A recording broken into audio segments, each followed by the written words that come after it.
চলো যাই গো পার্কে ঘুরি আর দেখবো সিনেমা। চলো যাই গো পার্কে ঘুরি আর দেখবো সিনেমা। কলিযুগের মেয়ের প্রেমে পড়ে এত মাতামে তো না। কলিযুগের মেয়ের প্রেমে পড়ে এত মাতামে তো না। যুবক তোমায় বলছি শোনো শোনো যুবক শোনো না। যুবক তোমায় বলছি শোনো শোনো যুবক শোনো না। কলিযুগের মেয়ের প্রেমে পড়ে এত মাতামে তো না। কলিযুগের মেয়ের প্রেমে পড়ে এত মাতামে তো না।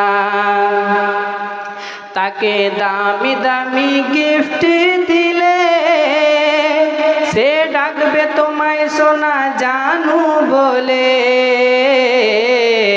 তাকে দামি দামি গিফট দিলে সে ডাকবে তোমায় সোনা জানু বলে। বিয়ের কথা বলতে গেলে বিয়ের কথা বলতে গেলে দেবে কত বাহানা। বিয়ের কথা বলতে গেলে দেবে কত বাহানা। কলিযুগের মেয়ের প্রেমে পড়ে এত মাতামে তো না। কলিযুগের মেয়ের প্রেমে পড়ে এত মাতামে তো না। যুবক তোমায় বলছি শোনো শোনো যুবক শোনো না। যুবক তোমায় বলছি শোনো শোনো যুবক শোনো না। কলিযুগের মেয়ের প্রেমে পড়ে এত মাতামে তো না। কলিযুগের মেয়ের প্রেমে পড়ে এত মাতামে তো না। যুবক তুমি গর্বে বলে সে তোমায় ছেড়ে একদিন যাবে চলে। যুবক তুমি গর্বে বলে সে তোমায় ছেড়ে একদিন যাবে চলে। টাকা বিহীন এই সমাজে টাকা বিহীন এই সমাজে ভালোবাসা মিলবে না। টাকা বিহীন এই সমাজে ভালোবাসা মিলবে না। যে কলিযুগের মেয়ের প্রেমে পড়ে এত মাতামে তো না। যুবক তোমায় বলছি শোনো শোনো যুবক শোনো না। যুবক তোমায় বলছি শোনো শোনো যুবক শোনো না। কলিযুগের মেয়ের প্রেমে পড়ে এত মাতামে তো না। কলিযুগের মেয়ের প্রেমে পড়ে এত মাতামে তো না। যুবক তুমি বউ রাখিয়া বিদেশ গেলে তোমার বউ খুঁজে নেবে অন্য ছেলে। তুমি বউ রাখিয়া বিদেশ গেলে তোমার বউ খুঁজে নেবে অন্য ছেলে। বিদেশ থেকে ফিরে এসে বিদেশ থেকে ফিরে এসে সেই বউ আর পাইবা না। বিদেশ থেকে ফিরে এসে সেই বউ আর পাইবা না। কলিযুগের মেয়ের প্রেমে পড়ে এত মাতামে তো না। কলিযুগের মেয়ের প্রেমে পড়ে এত মাতামে তো না। যুবক তোমায় বলছি শোনো শোনো যুবক শোনো না। যুবক তোমায় বলছি শোনো শোনো যুবক শোনো না। কলিযুগের মেয়ের প্রেমে পড়ে এত মাতামে তো না। কলিযুগের মেয়ের প্রেমে পড়ে এত মাতামে তো না।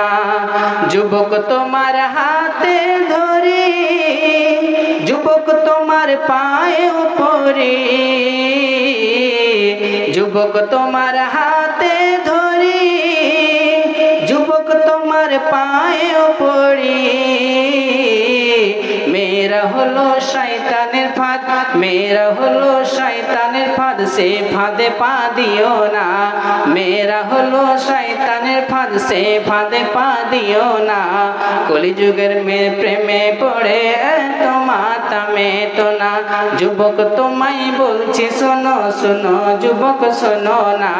যুবক তোমায় বলছি শোনো শোনো যুবক শোনো না। কলিযুগের মেয়ের প্রেমে পড়ে এত মাতামে তো না। কলিযুগের মেয়ের প্রেমে পড়ে এত মাতামে তো না। কলিযুগের মেয়ের প্রেমে পড়ে এত মাতামে তো না।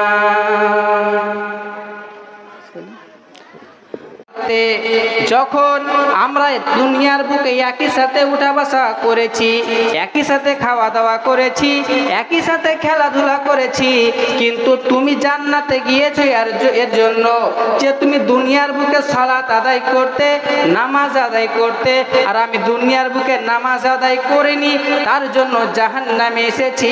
লাম নাকু মিনাল মুসাল্লিন, পৃথিবীর বুকে আমি নামাজি ছিলাম না। প্রথম নাম্বার কারণ কি বলবে তারা? লাম নাকু মিনাল মুসাল্লিন, আমরা নামাজি ছিলাম না, আমরা সালাত আদায় করিনি, আমরা নামাজ পড়িনি, তার জন্য জাহান্নামে এসেছি। নামাজ এমন একটি ইবাদত, নামাজ এমন একটি ইবাদত যে ইবাদতের মাধ্যমে সবচেয়ে বেশি আল্লাহ তাআলাকে সন্তুষ্ট করা যায়। সালাত এমন একটি ইবাদত যে ইবাদতের দ্বারাই, যে ইবাদতের মাধ্যমে সবচেয়ে বেশি আল্লাহ তাআলার নিকটবর্তী হওয়া যায়। সালাত এমন একটি ইবাদত যে ইবাদতের মাধ্যমে আল্লাহ তাআলাকে সবচেয়ে বেশি স্মরণ করা যায়। সালাত এমন একটি ইবাদত যে ইবাদতের মাধ্যমে সবচেয়ে বেশি আল্লাহ তাআলাকে খুশি করা যায়। এটা হচ্ছে সালাত।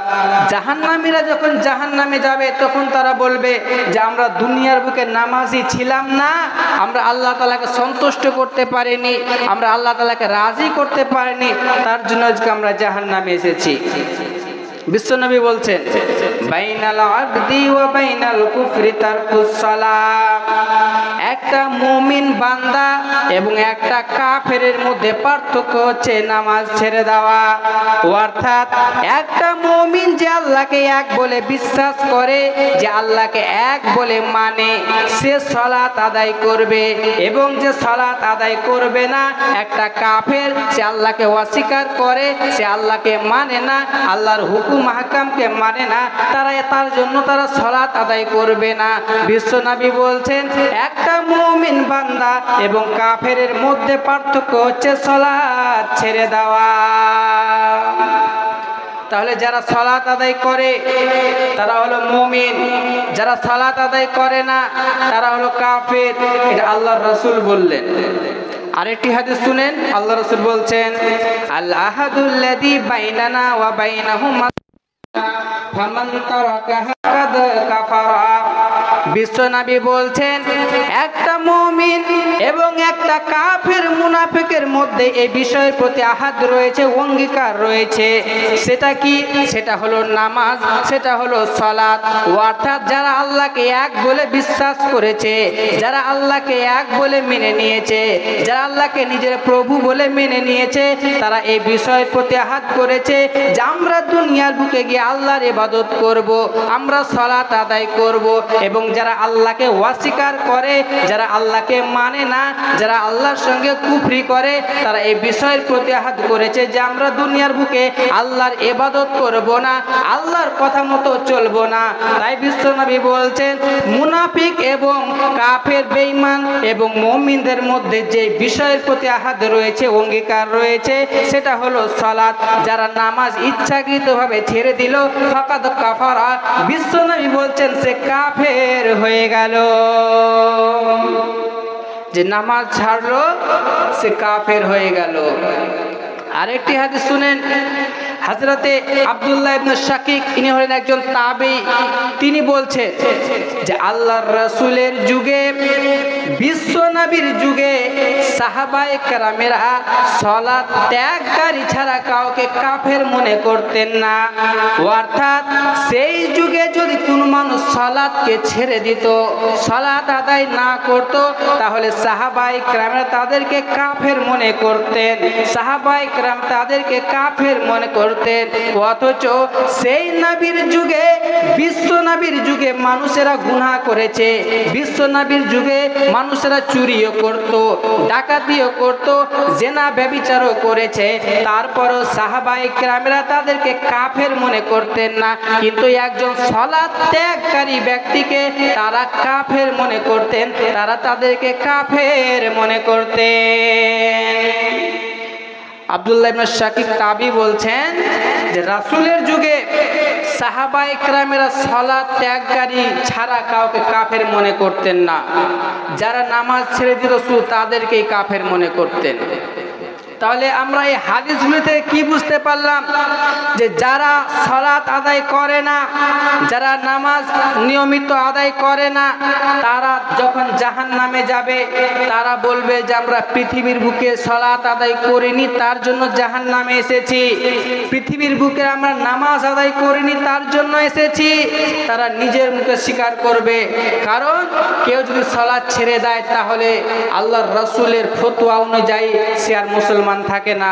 নিশ্চয় পৃথিবীর মানুষ আপনাকে জানবে যে আপনি একজন মুসলমান, আপনাকে আপনার নাম শুনে বলবে হ্যাঁ সে একজন মুসলমান। আপনি গরুর মাংস খাচ্ছেন, আপনাকে জানবে যে একজন মুসলমান। কিন্তু দুনিয়ার মানুষ জানলে হবে না, আল্লাহ তাআলার খাতাতে আপনার নাম মুসলমান বলে গণনা করা হবে না। তাহলে প্রথম নাম্বার কারণ জাহান্নামীরা বলবে যে জাহান্নামে আসা, সেটা হচ্ছে সালাত ত্যাগ করা, নামাজ না পড়ার কারণে জাহান্নামে যাবে। দ্বিতীয় নাম্বার কারণ কি? আল্লাহ রাব্বুল আলামিন বলছেন লাম নাকু মিনাল মুসাল্লিন ওয়া লাম নাকু নুতিমুল মিসকিন।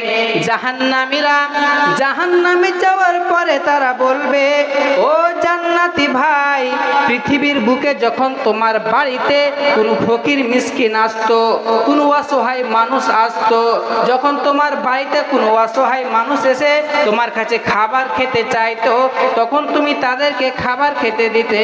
ওয়ালাম নাকু নুতিমুল মিসকিন, তুমি তাদেরকে খাবার খেতে দিয়েছো, তাই বলে জান্নাতে গিয়েছো। আমি তাদেরকে খাবার খেতে দেইনি, আমি তাদেরকে হেল্প করিনি, তাদের সাহায্য করিনি, তাই আমি আজকে জাহান্নামে এসেছি।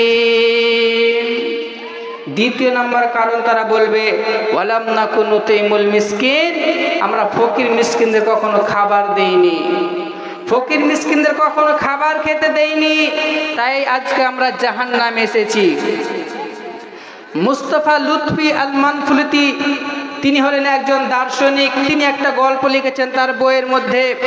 তিনি বলছেন যে আমি একদিন আমার এক বন্ধুর সঙ্গে দেখা করার জন্য বাড়ি থেকে বের হলাম। যেতে যেতে যেতে কিছুটা দূরে যাওয়ার পরে আমি দেখতে পেলাম রাস্তার ধারে একজন মানুষ পেটে হাত দিয়ে কান্না করছে, পেটে হাত দিয়ে কান্না করছে। আমি তাকে জিজ্ঞাসা করলাম কি ব্যাপার, কেন তুমি কান্না করছো? সে বলছে ভাই আজকে 3 দিন ধরে আমি খাইনি, আজকে 3 দিন ধরে আমার কোনো খাবার ব্যবস্থা হয়নি, আমি ক্ষুধার জ্বালাই, আমার অনেক খিদা পেয়েছে, তার জন্য কান্না করছি। মুস্তাফা আল মানফুলতি তিনি কি করলেন, তার কাছে যতটুকু খাবার ছিল তাকে কিছুটা দিয়ে সাহায্য করলেন। তারপরে আবার তিনি সামনের দিকে এগোতে লাগলেন তার বন্ধুর সঙ্গে সাক্ষাৎ করার জন্য। সে যখন তার বন্ধুর বাড়িতে গিয়ে পৌঁছালেন, সেখানে গিয়ে দেখছে তার বন্ধু খাবার টেবিলে বসে আছে এবং টেবিলে অনেক ধরনের খাবার রয়েছে, মাছ, মাংস, ডিম, বিভিন্ন ধরনের মাংস, পোলাও, বিরিয়ানি, অনেক ধরনের খাবার তার টেবিলের ভিতরে রয়েছে। সেও কি করছে, পেটে হাত দিয়ে কান্না করছে। আবার সেই মুস্তাফা লুৎফি আল মানফুলতি তিনি জিজ্ঞাসা করছেন তার বন্ধুকে কি ব্যাপার, তুমি কেন কান্না করছো, তোমার কি হয়েছে?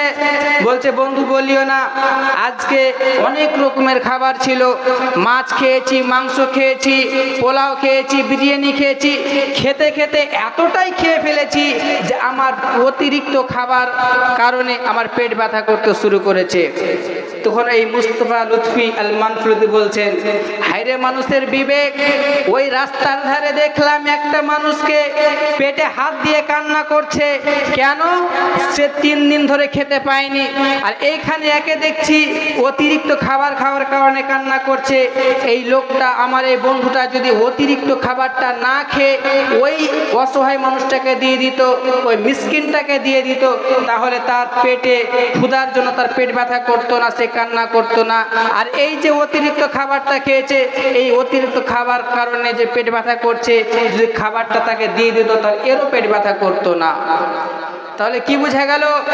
আল্লাহ রাব্বুল আলামিন কোরআনে বলছেন যে যখন ফকির জাহান্নামীরা জাহান্নামে যাবে, জাহান্নামে যাওয়ার পরে তারা বলবে যে আমরা দুনিয়ার বুকে অসহায় মানুষদেরকে, মিসকিনদেরকে খাবার দেইনি, যদি আমরা তাদের খাবার দিতাম, যারা খাবার দিয়েছে তারা জান্নাতে গিয়েছে, আমরা দেইনি, এই জন্য জাহান্নামে এসেছি। 2 নম্বর কারণ। 3 নম্বর কারণ কি? আল্লাহ তাআলা বলছেন ওয়া কুন্না নাখুযু মা'আল খায়িদিন, জাহান্নামীরা বলবে আমরা জাহান্নামে এসেছি। এর 3 নাম্বার কারণ হচ্ছে আমরা সমালোচনাকারীদের সঙ্গে থেকে, গীবতকারীদের সঙ্গে থেকে, আমরা তাদের সঙ্গে থেকে আমরা গীবত করেছি, আমরা সমালোচনা করেছি। আমরা দুনিয়ার বুকে যেই জায়গায় সমালোচনা হতো, গীবত হতো, সেই জায়গাতে বসতাম, সেইগুলো শুনতাম এবং আমরাও সমালোচনা করতাম। আমরা দুনিয়ার বুকে গীবত করেছি, সমালোচনা করেছি, তার জন্য আজকে আমরা জাহান্নামে এসেছি। গীবত কত বড় পাপ! পৃথিবীর বুকে সবচাইতে বড় পাপের নাম হচ্ছে শিরিক। শিরিকের চাইতে বড় পাপ আর পৃথিবীর বুকে নেই। সবচাইতে বড় পাপ হচ্ছে শিরিক। কোনো মানুষ যদি শিরিক করে মারা যায়, কোনো মানুষ যদি মুশরিক অবস্থায় মারা যায়, তাহলে সে জাহান্নামে যাবে, তাহলে সে কখনোই জান্নাতে যাবে না, সে জাহান্নামে যাবে। এরপরও শিরিক এত বড় পাপ হওয়ার পরেও আল্লাহ রাব্বুল আলামিনের কাছে শিরিকের পাপ থেকে ক্ষমা চাওয়া সোজা। কোনো মানুষ দুনিয়াতে যদি পাপ করে থাকে শিরিকের পাপ, সে নিজের ভুল বুঝতে পেরে সে যদি আল্লাহ তাআলাকে ডেকে বলে, আল্লাহ জীবনে অপরাধ করেছি, অন্যায় করেছি, আর জীবনে করব না, আমি যা শিরিক করেছি তোমার কাছে ক্ষমা চাইছি, আর জীবনে আমি এই ধরনের পাপ করব না, এই বলে সে কান্নাকাটি করে, আল্লাহ তাআলা তাকে ক্ষমা করে দিবেন। কিন্তু কোনো মানুষ যদি গীবত করে, কোনো মানুষ যদি সমালোচনা করে বেড়ায়, তাহলে এটা হচ্ছে হুকুকুল ইবাদ, বান্দার সঙ্গে জড়িত পাপ। যতক্ষণ পর্যন্ত বান্দা তাকে ক্ষমা না করে দিচ্ছে, আল্লাহ তাআলা ক্ষমা করবেন না। তাই শিরিক থেকে মাপ নেওয়া খুব সোজা, কিন্তু গীবত করলে মাপ নেওয়া খুব কঠিন। তো জাহান্নামীরা জাহান্নামে যাওয়ার পরে বলবে যে আমরা জাহান্নামে এসেছি, এর কারণ হচ্ছে আমরা দুনিয়ার বুকে সমালোচনা করে বেড়াতাম, গীবত করে বেড়াতাম, আমরা গীবত করেছি, তার জন্য জাহান্নামে এসেছি। এই 3টি কারণ হলো। 4 নম্বর কারণ কি? আল্লাহ তাআলা বলছেন ওয়াকুন্না নুকাযযিবু বিয়াউমিদ্দিন, আমরা কিয়ামত দিবসকে অস্বীকার করেছিলাম, আমরা কিয়ামতকে মিথ্যা মনে করেছিলাম। অথচ আল্লাহ তাআলা কোরআনে বলছেন যালিকাল ইয়াউমুল হক, কিয়ামত সত্য, কিয়ামত সত্য। একদিন এই পুরো পৃথিবী ধ্বংস হয়ে যাবে, পুরো পৃথিবীর মধ্যে কিছুই থাকবে না, ঘর বাড়ি থাকবে না, পাহাড় পর্বত থাকবে না, সব কিছু ধ্বংস হয়ে যাবে। তারপরেও এই কাফের বেঈমানেরা, এই জাহান্নামীরা জাহান্নামে যাওয়ার পরে তারা বলবে যে আমরা কিয়ামত দিবসকে অস্বীকার করেছি, কিয়ামত বলে কোনো জিনিস হবে না, এটা আমরা দুনিয়ার বুকে মানিনি, তার জন্য আজকে জাহান্নামে এসেছি। দুনিয়ার বুকে আমরা এটা অস্বীকার করেছিলাম যে কিয়ামত হবে না, কিয়ামত বলে কোনো জিনিস নাই, আমরা কিয়ামতকে মিথ্যা মনে করতাম।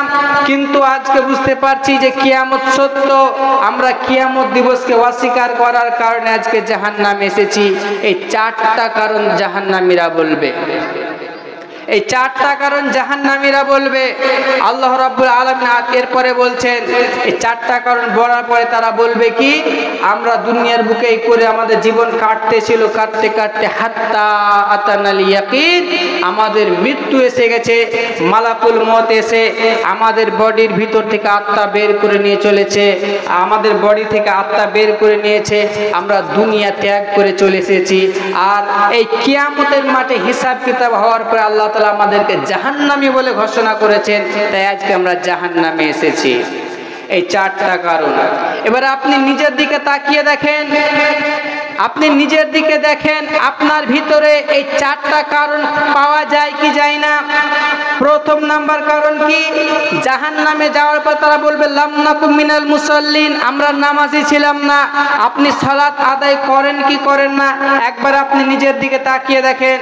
যখনই কোনো যুবককে বলা হয় যে নামাজ পড়বে না, তখন প্রথম কারণ তারা দেখায় যে আজকে আমার কাপড় ঠিক নাই, কালকে থেকে পড়বো। আবার তাই কালকে জিজ্ঞাসা করলে বলো আজকে আমার কাপড় ঠিক নাই, কালকে থেকে পরবো। এর মানে বোঝা গেল একটা মুসলমান যখন তাকে নামাজের কথা বলা হচ্ছে, সালাতের কথা বলা হচ্ছে, তখন বলছে আমার কাপড় ঠিক নাই, কালকে থেকে পরবো, পরশু থেকে পরবো। এর মানে বোঝা গেল সে পেশাব করে পানি নেয় না। যেই মুসলমান পেশাব করে পানি নেয় না, অপবিত্র থাকে, সেই মুসলমান কি করে জান্নাতে যাবে?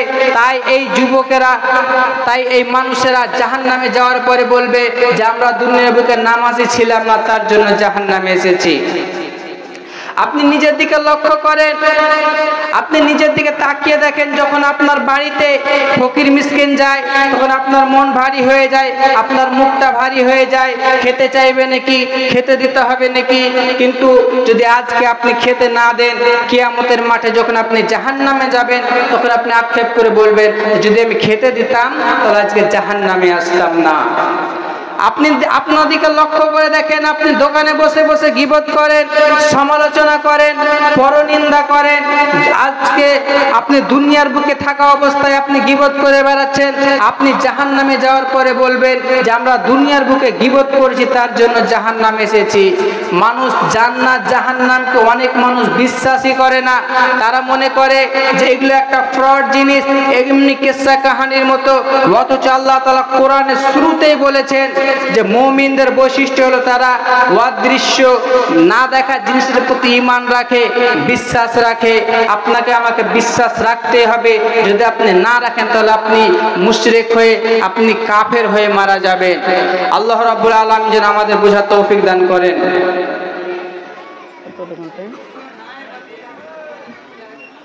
টাইম হয়ে গেছে নাকি? কতক্ষণ টাইম আছে? শেষ করে দিই। তো যাই হোক, আমার টাইম হয়ে গেছে, আমি বেশি লম্বা করব না। তো শেষের বেলায় শুধু আমি একটা গজল বলে শেষ করছি। গজলটি আসলে আমি লিখেছি শুধু আমার যুবক ভাইদের জন্য, তাদেরকে একটা পরামর্শ হিসাবে আপনারা শুনে আমল করার চেষ্টা করবেন এবং যেই কথাগুলি বলবো সেটাতে বেঁচে